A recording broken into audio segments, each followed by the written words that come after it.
Hey friends, if programs are not responding on your Windows computer, then please watch this video.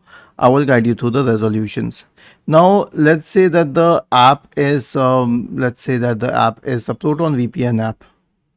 Okay, so here's what my approach will be. First of all, try to reset and repair the app. Right click on the start button and select settings from the menu. Go to the apps tab, select installed apps. Let's say that the app is, let's say it's the camera app. Okay.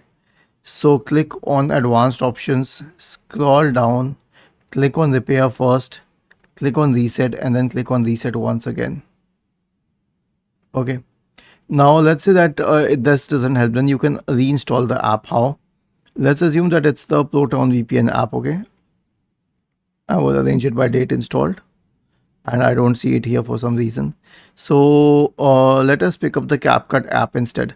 You can click on this and select uninstall and then click on uninstall once again. Now it will need some time to uninstall. We can wait till then, and once it is uninstalled, then open the Microsoft Store and check if you have CapCut here.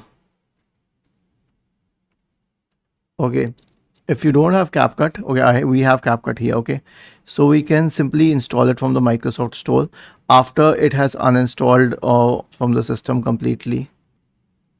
Okay, so this is the right way to install, because you will be very sure that the installer file is not corrupt, there is no issue as such.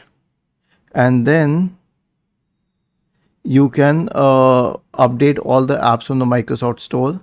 So open the Microsoft Store, go to library, click on get updates. Was this helpful? If yes, then please subscribe to the channel, and if not, then let us know in the comment section of the video on how we could help you further. Thank you for watching this video and have a nice day.